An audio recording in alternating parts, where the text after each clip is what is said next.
Oh, hello there. Fancy meeting you here. Hello there.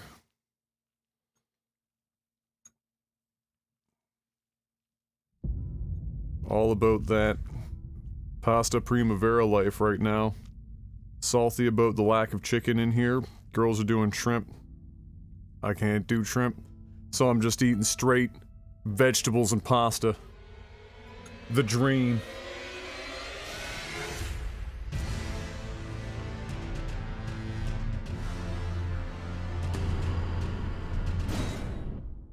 The dream.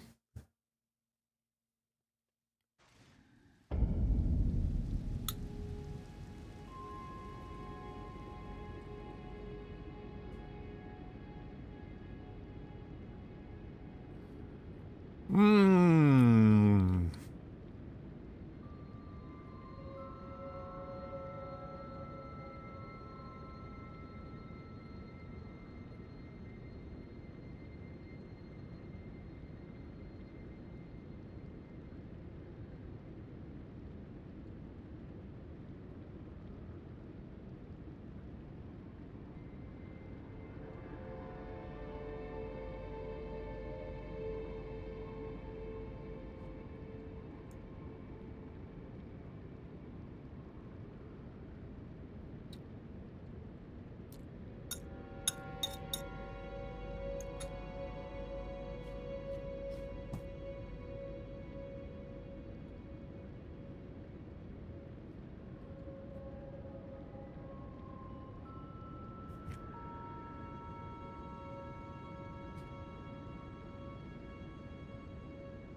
How you guys doing?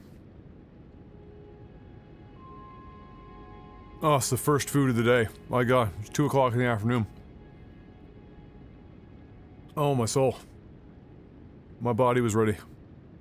We got a little vino here.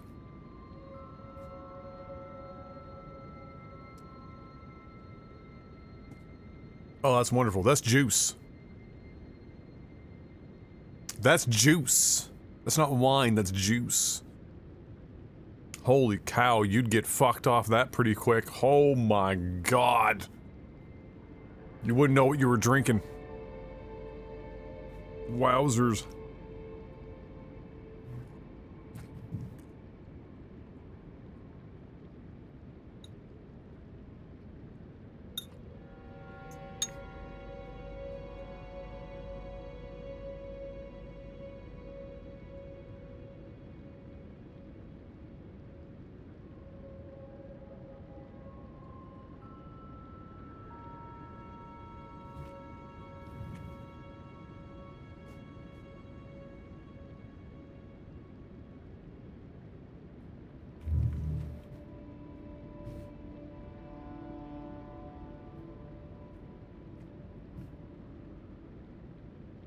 Lunchtime.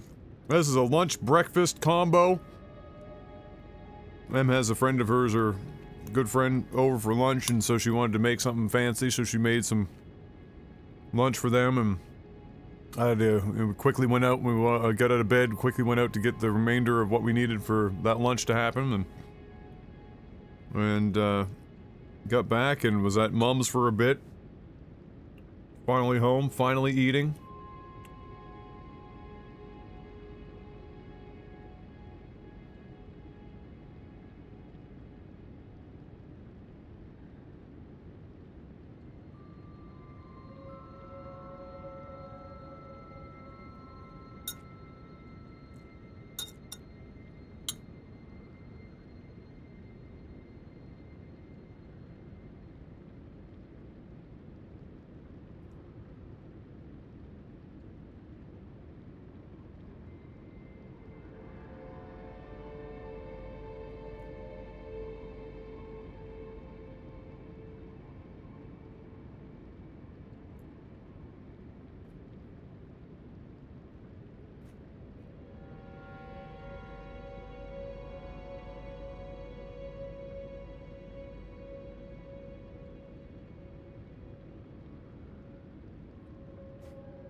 How you doing today, Prestigious?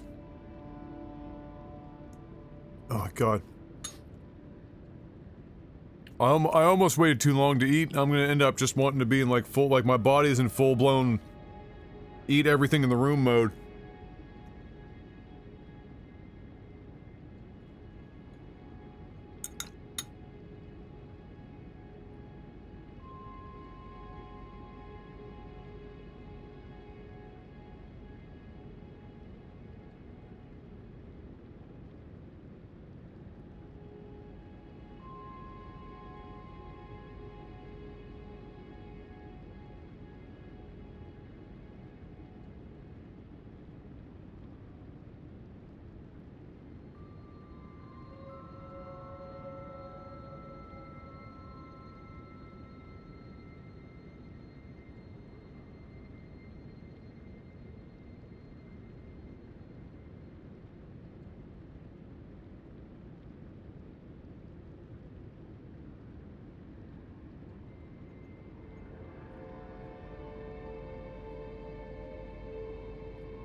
Are we, for rooming today? I believe we are.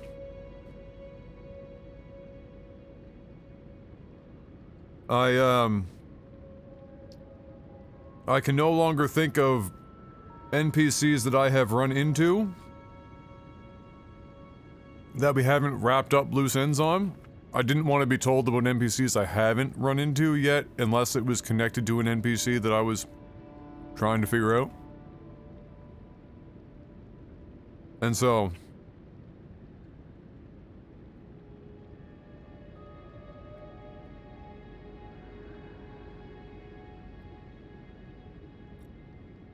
that's pretty much the gist of it.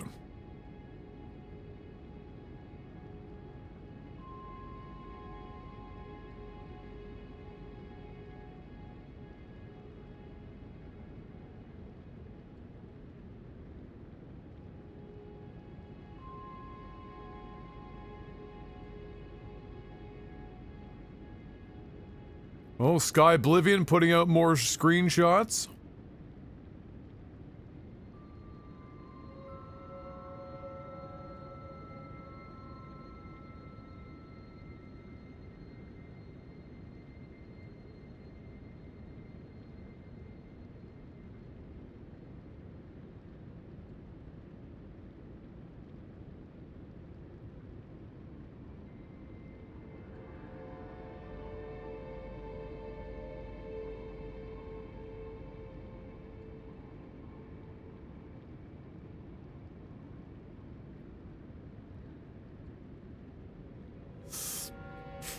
Mihoyo's new gacha game comes out tonight. And I'm gonna try it out. Does M still play Genshin? She hasn't played Genshin in a hot minute. A lot of that is because she doesn't have access to the console as readily anymore, because it's down here in my office. And I'm working. I'm working now where I wasn't really before. And other parts of it is she's just trying not to, like, spend too much time playing games. She's, right now, her current thing is she's enjoying just reading some books that her good friend is also reading. They got like a little mini book club kind of thing that she's on a kick right now. And so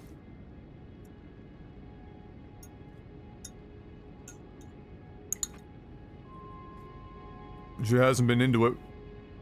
She did ask if she could play a while, like last week sometime, briefly, but wasn't possible at the time.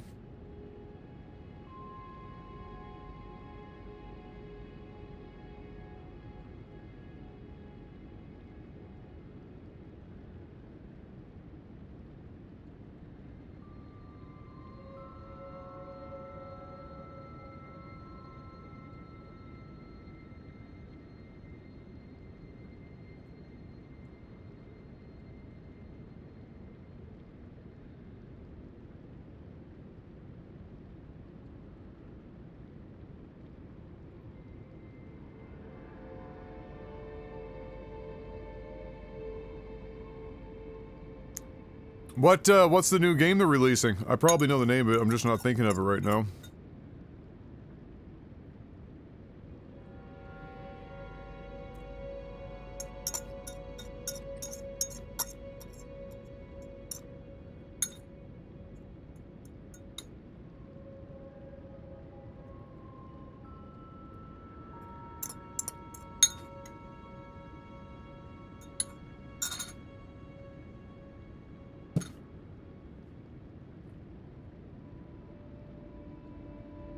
Right, I was gonna say, I think it's space-themed, and in the Honkai universe. Hmm.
It's a pretty funny fucking post.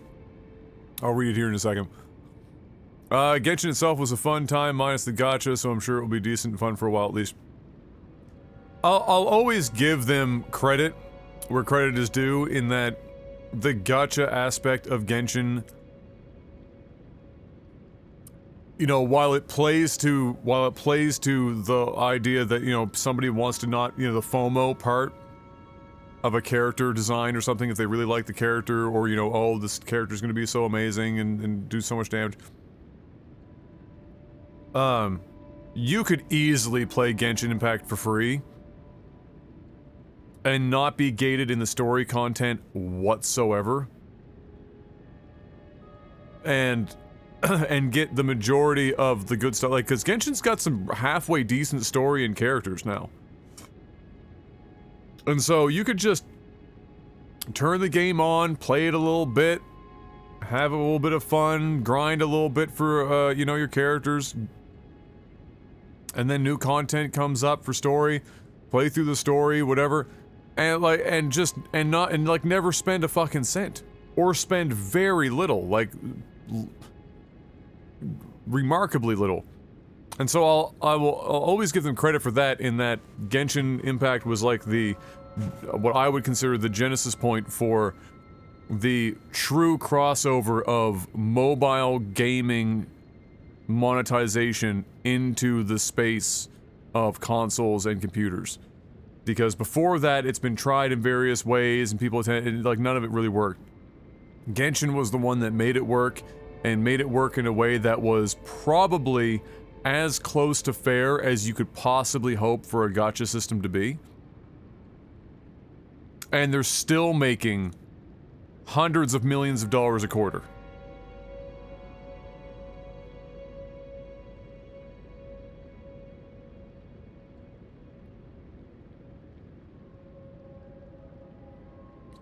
Yeah, well, I mean, like most gacha games, the characters are what is what the gacha is about, right? So, at some point, unless, like, so for people that make a point to, like, you know, it becomes Pokemon, then it becomes problematic, I would imagine, if you're gonna treat it like Pokemon, where you gotta catch them all.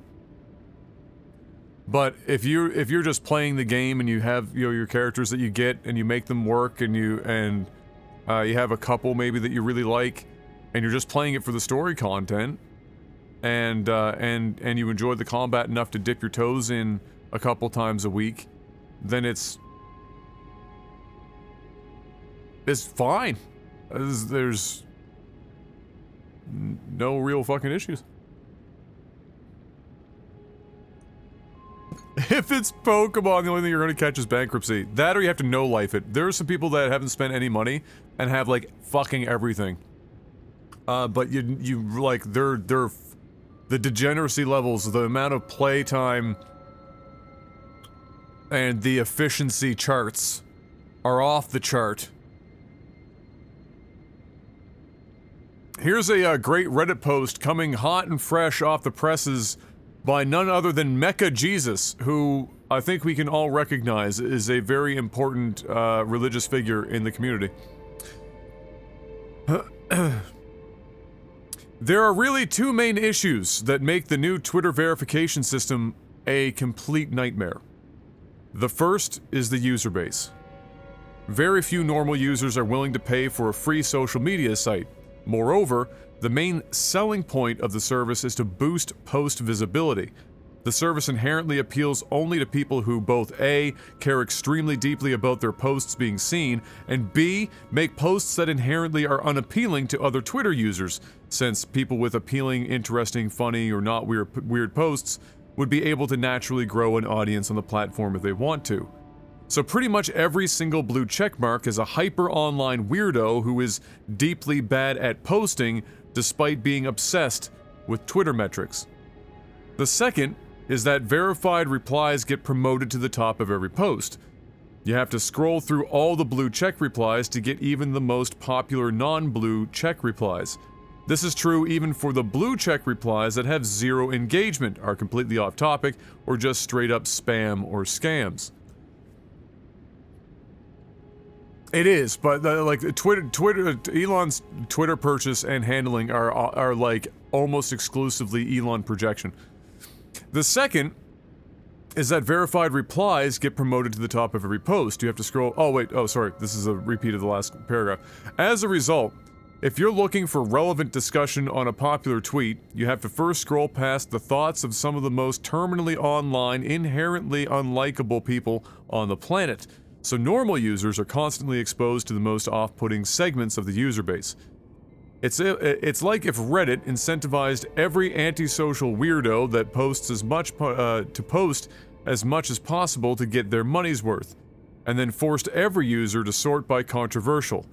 It's a horrible structure that makes the product practically unusable for non-weirdos, which is just how Elon likes it, I guess.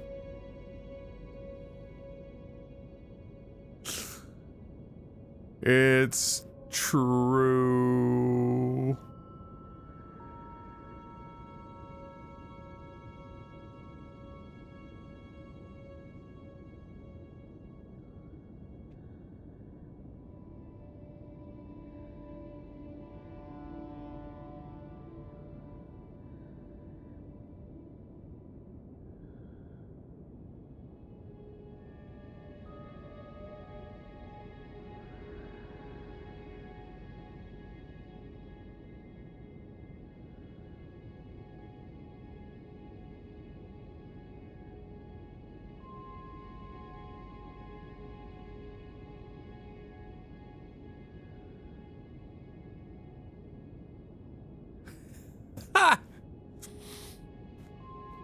Where's this post? It was on Reddit, but I read it via a tweet.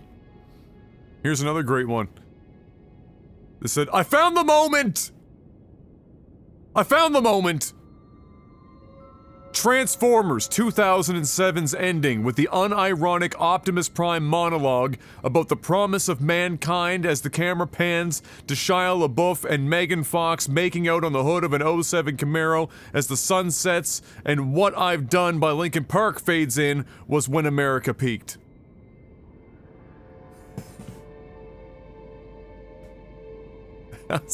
That was the moment. That was the moment, and it's all downhill from there. And it's all downhill from there.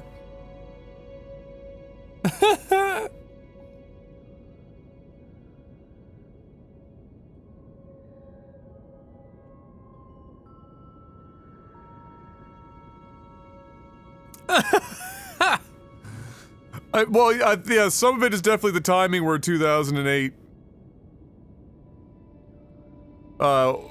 fucked everything up pretty bad. I'm watching it right now, it's so silly.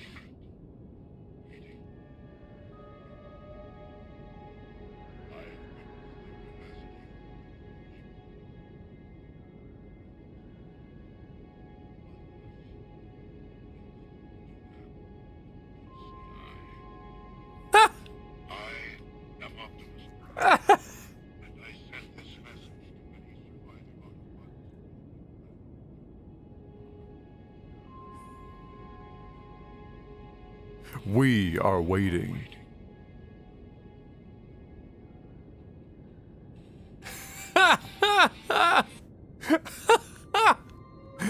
It's so fucking perfect.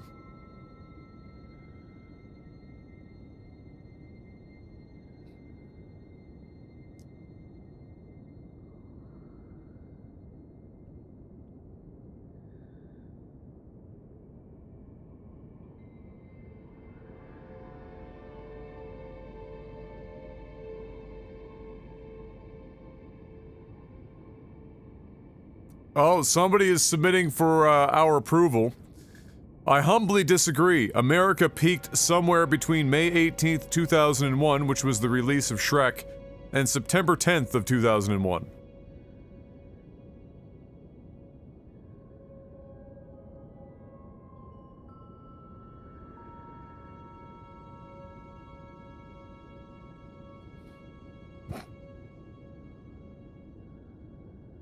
I don't know, I feel like the Linkin Park fucking build-up.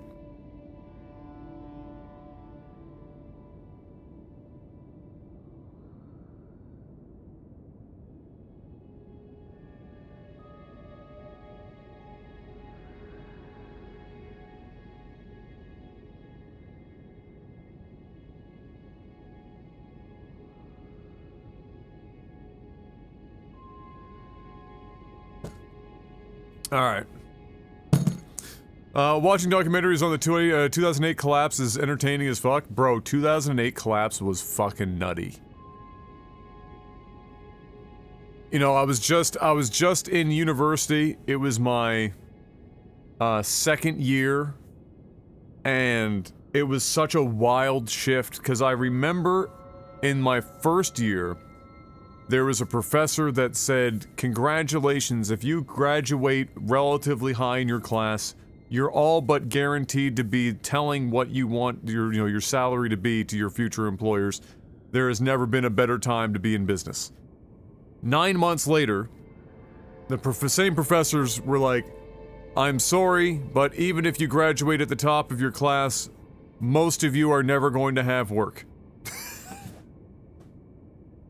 I just remember the whiplash. I remember the class perfectly. I don't remember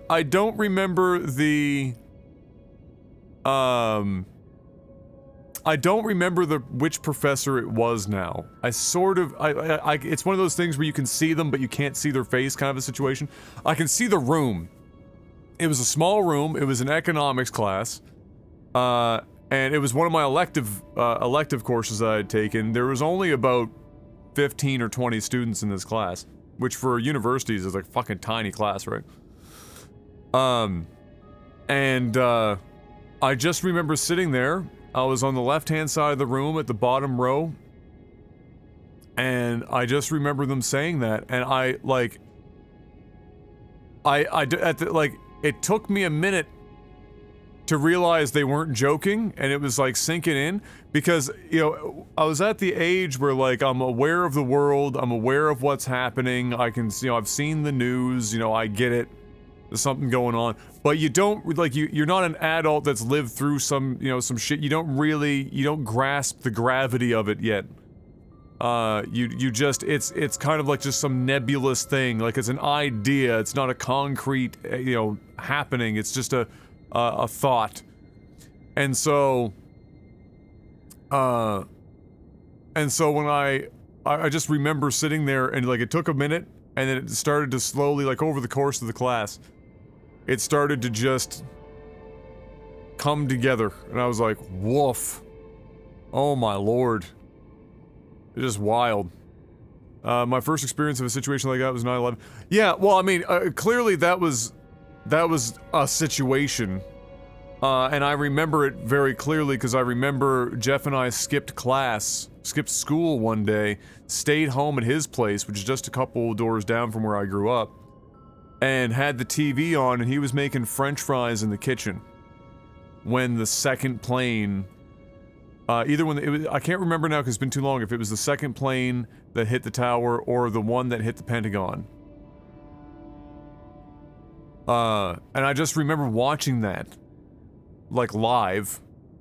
And like at the time, how old would I have been? What, 2001? I was like 13. Not even, because it was September, so I was 12, technically speaking. And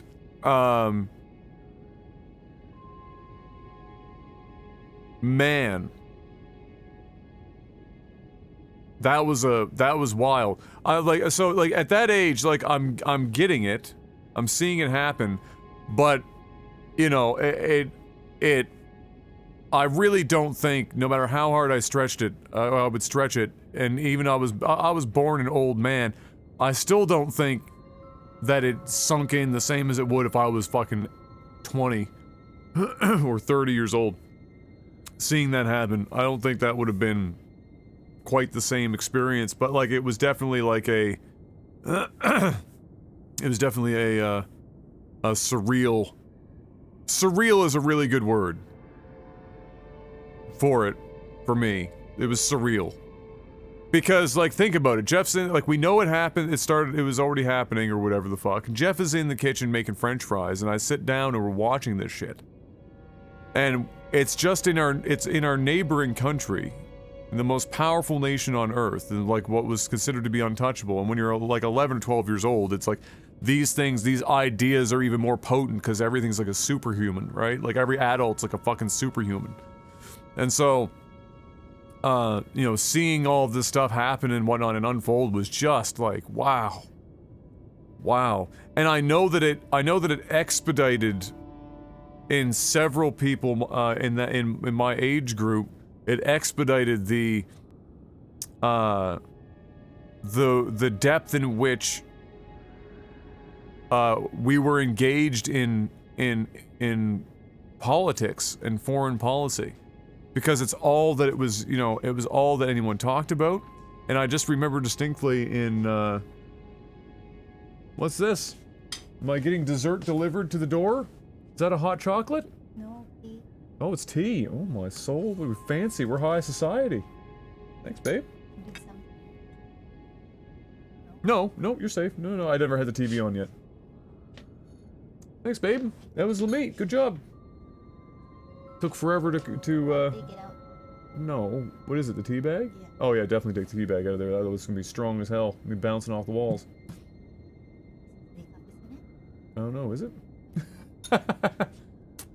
Thanks, babe. Yeah, but like I remember distinctly in junior high, grade 7 or 8. So that would have been, what, 2 years after. One and a half to 18, 24 months after. And I just remember sitting in a class before class was starting and having this conversation with another student. Her name was Rowan. Who was a pretty smart cookie. And she was, you know, one of those kids that was plugged into this shit, you know, real hard. And just like her, like, the way in which she was like articulating George Bush's foreign policy was just like, it was just, again, like I wasn't a stupid kid, but I was sitting there and like I was engaged in the conversation. Then when the conversation ended, I stopped and I was like, I'm 13 years old. 14 years old. What in the fuck conversation did I just have? As if any of us in this room. But it just changed dramatically. And you know what, though? I think what would have made it even more impactful or different, like, until I got to high school, we didn't have a lot of brown students. Halifax is chock full of brown persuasion at this point. You know, we've got people from all over, very, very diverse in that regard. But back then, it was like, you know, white, black, Asian, and not very many brown families had moved here, or at least to the area where I had grown up. Like the people that were brown that were living here were families that came here with money. And so they were in other parts of the city, but I never got to, at that point, thankfully, and so like to a degree, I never saw, for example, the increased discriminatory nature in the schooling system for kids with other students that were brown students. I never got to see that, for better or worse. And none of the friends I had that were in other schools or whatever, like, they didn't really, because again, there wasn't really any to speak of, very minimal. And so until I was older, it never even crossed my mind, because when this happened, I was so young. It never even crossed my mind until later in life, when I was, talking with like at university level, and of course discovering then, how dramatically it shifted. And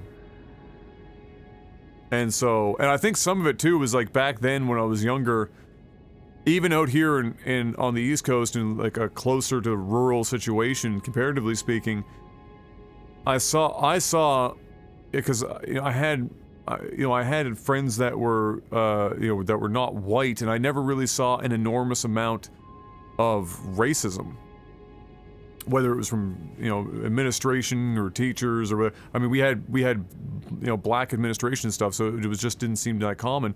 But I never really saw much of that, and so like it was just like I didn't even assume that it was something that was happening in Canada, because again, at that age, you just think that Canada as a whole like moves as a singular fucking unit, and it's not like you don't until you're older, you're not really recognizing that regionally it does shift quite a bit.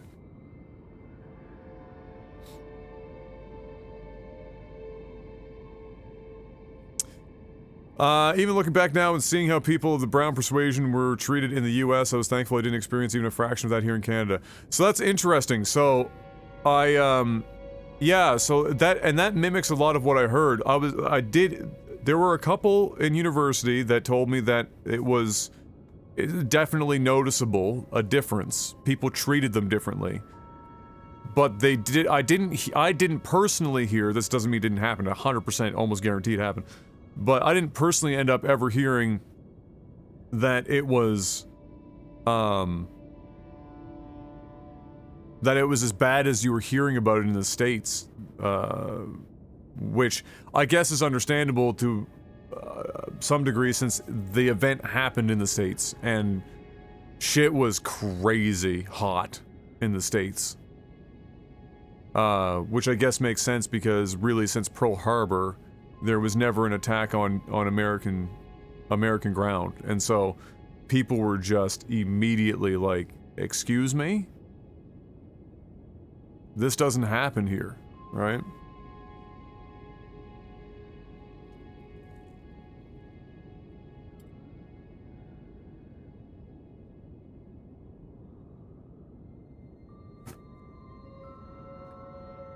Yeah, USA, and I took that personally, yeah, for sure.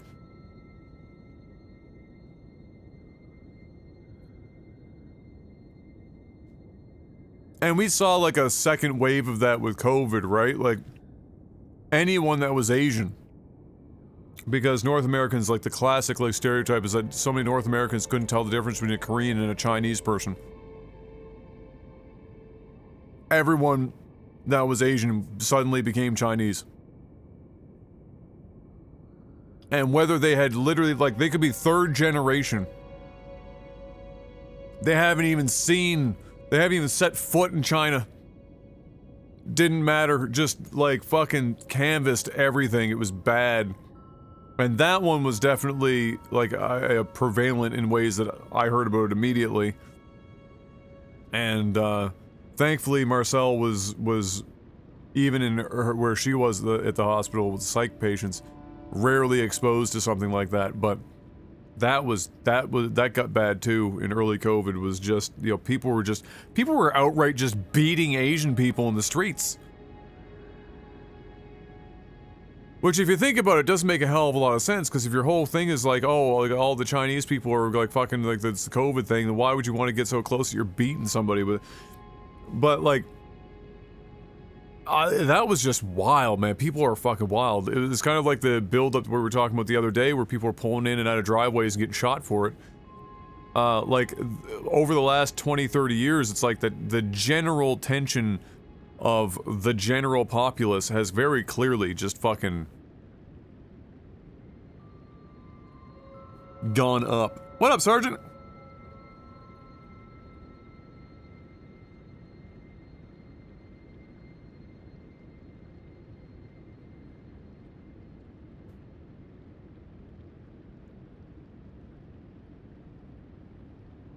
Bored at work?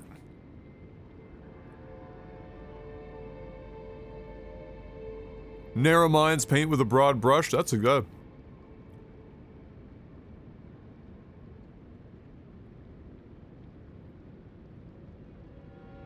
All right there, Sun Tzu. I like it.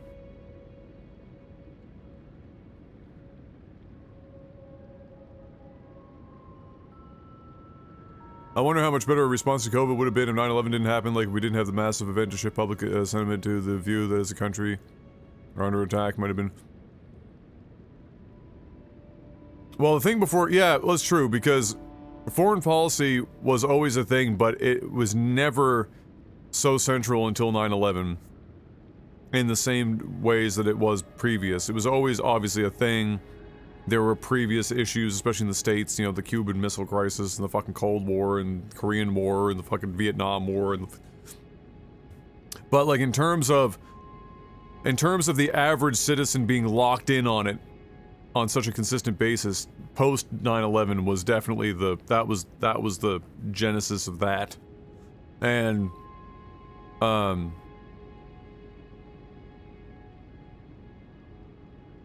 yeah, it would have. Yeah, it would have been interesting. I still think it would have happened, but the severity might have been different, for sure.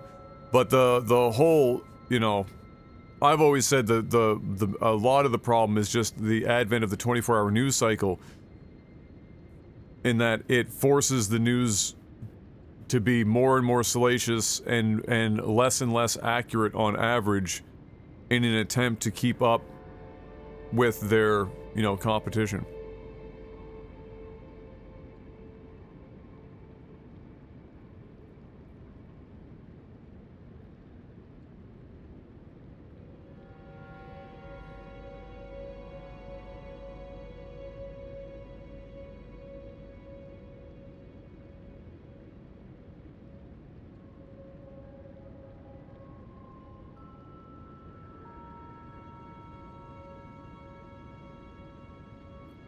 I think so, Aeolus, just not to the degree that we had it.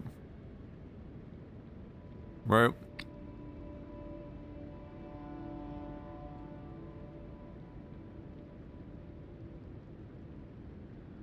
I think it just would have been much less, not in like it would be marginalized kind of way, but just not as severe.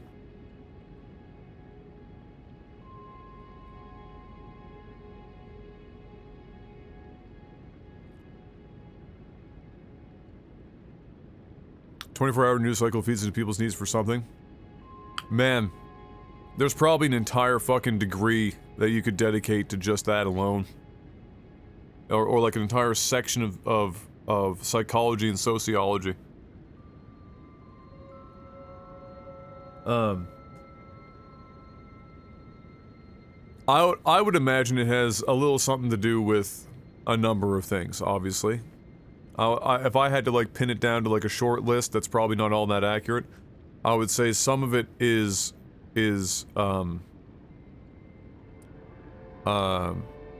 classic can't look away from a dumpster fire effect.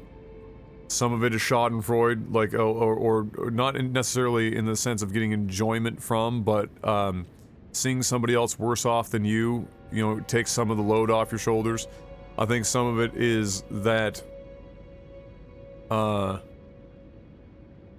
it gives people something to talk about because they don't have anything else to talk about otherwise. It gives people a unified sense of belonging, where if you know the you know, the latest shit, you could talk about it, then everyone's on the same page, you feel like you're part of something.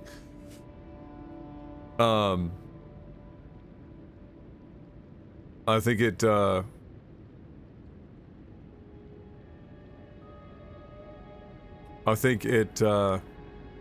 definitely, you know, I think it says something that oftentimes the more negative the news is, the more traction it will get. Might lend itself towards the idea of a not insignificant sprinkling of morbid curiosity, perpetual morbid curiosity.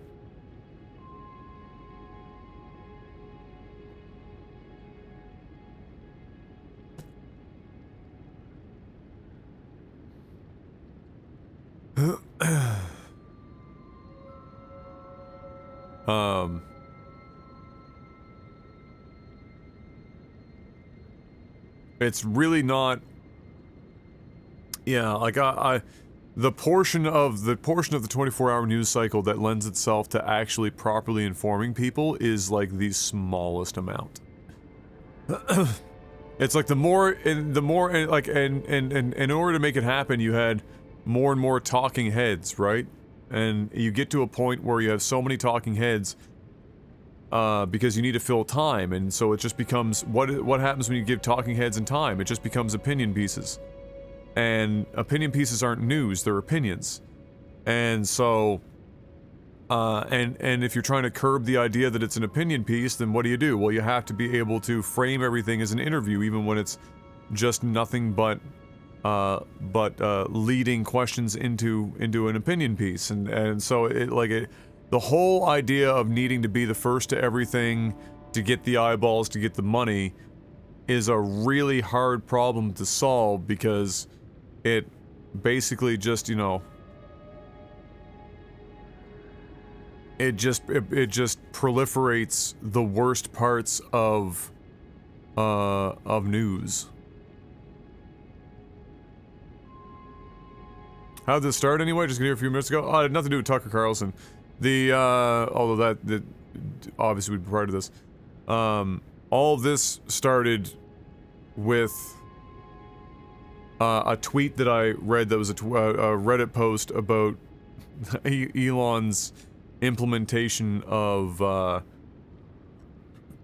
Twitter Blue, that then another post that somebody then we spun off into another post that was somebody saying that they found the peak of American civilization, which was the ending of Transformers in 2007, as Shia LaBeouf and Megan Fox are making out on the hood of a 2007 Camaro as Optimus Prime monologues, and Linkin Park like fades up from the background. Like that was peak American civilization. So we did that, and then of course the idea is that 2007 moment happened right before 2008, so we were just talking about what it was like to go through the 2008 economic crisis, and then that spun into another post that said they were countering with the release of Shrek in May of 2001 and September of 2001, because it's September 10th. Because the idea being September 11th, and then that's how we get into all of this. Mephiston, 15 in a row, 91 total. Oh god, I'm an Elden thing. You and me both, bro. Welcome back, though. Thank you, sir.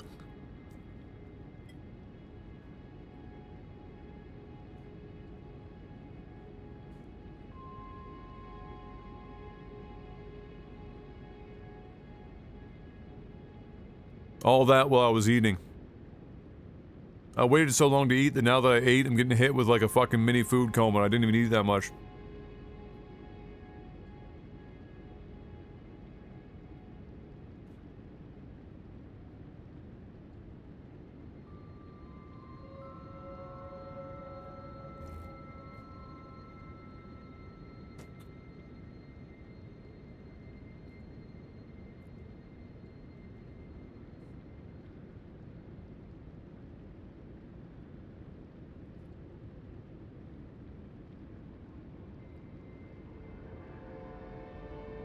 Boomers looking at millennials and asking what happened to us here.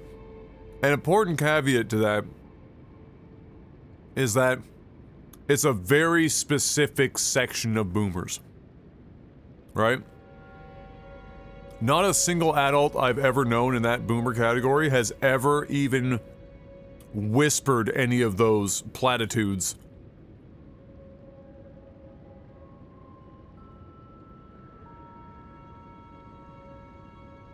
It is a very specific subsection. However, yes, for that subsection, how did this happen?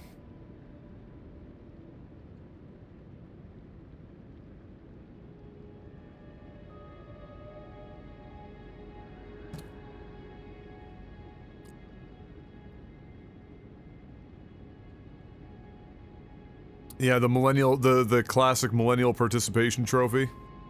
I don't even know if that was millennial. Like, the participation trophy millennial thing was, like, almost at the very end of that entire generation and the very start of the Zoomers in, like, you know, 98, 2000. Like, the participation trophy thing is, like, transitional.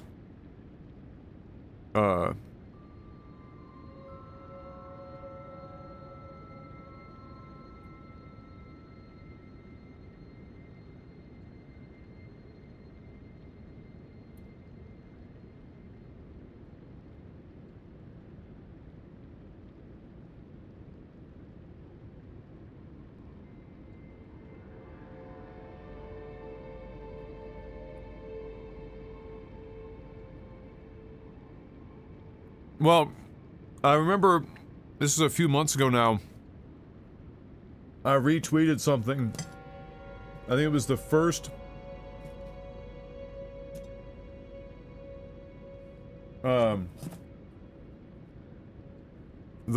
news article that I saw that co-blamed millennials and Zoomers for the death of some industry. And I retweeted and I said, congratulations, Zoomers, you've made it.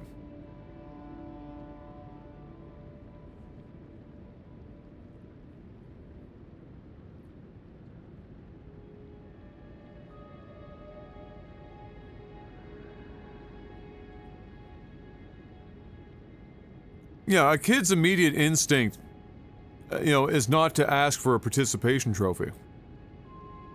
That's the parents figuring out how to distribute awards.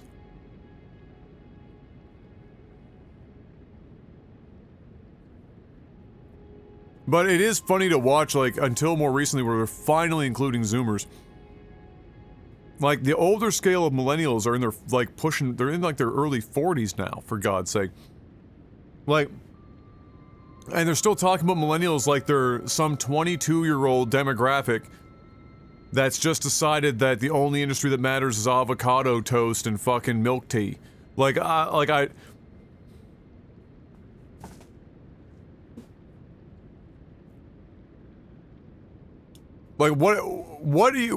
universe are you, like, how long can you perpetuate that your generation fucked it? Well, Gen X is, like, the beauty and the beauty and the beast of Gen X is that nobody fucking ever talks about them, and that's probably the best part of it.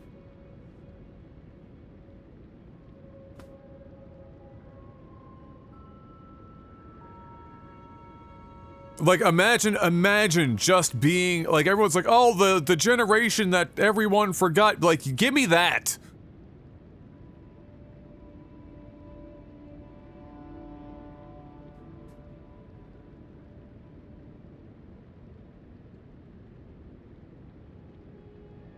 Oh, Gen X had some phenomenal punk and, like, and rock, you know, the Gen X was like, nobody fucking cares about us, and so we're just gonna be, you know, emo about it. Well, not emo, punk. It's not the same thing.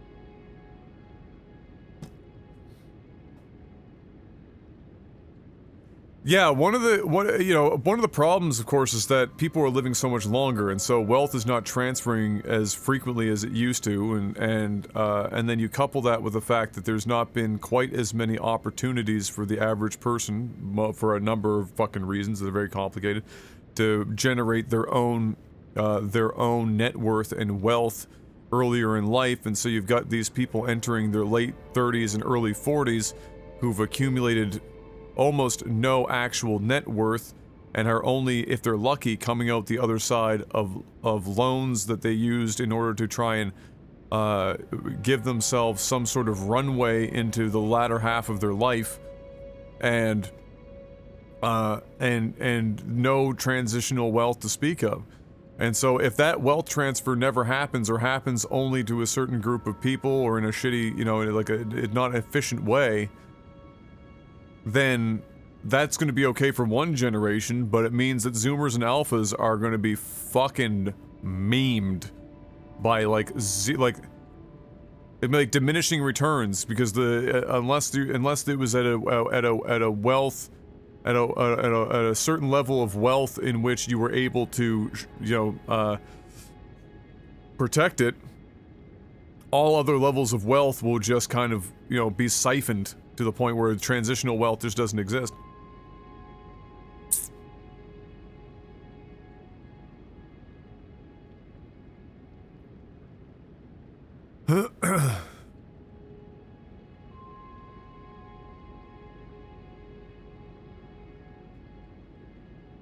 Very challenging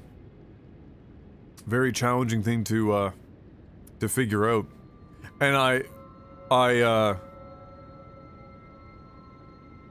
will be most interested to see just how much changes when the boomers hand it to the Gen X and elder millennials, because it's very nice to think about the fact that everyone in your age group thinks in a similarly progressive and unified way, and that, you know, but the reality is a not insignificant portion of them are just basically mimicking or continuing the ideas of their parents that you know, provided them such opportunities. And you just end up with, like, you know, it's less of them, but they're still there. And then, of course, my whole theory that oftentimes the people that manage to get into positions of power are those that have the tendencies that are on the border of psychopathy,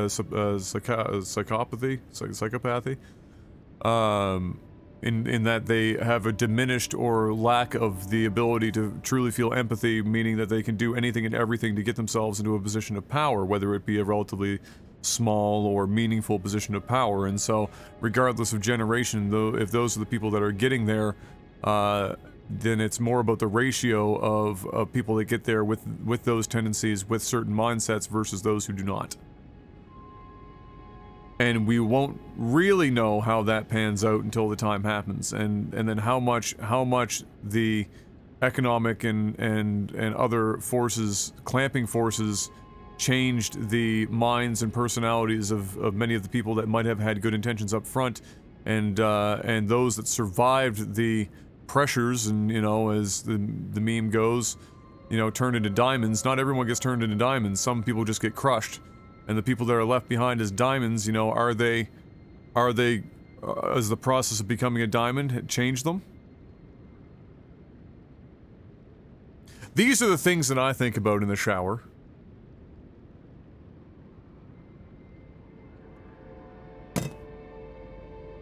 I'll be right back.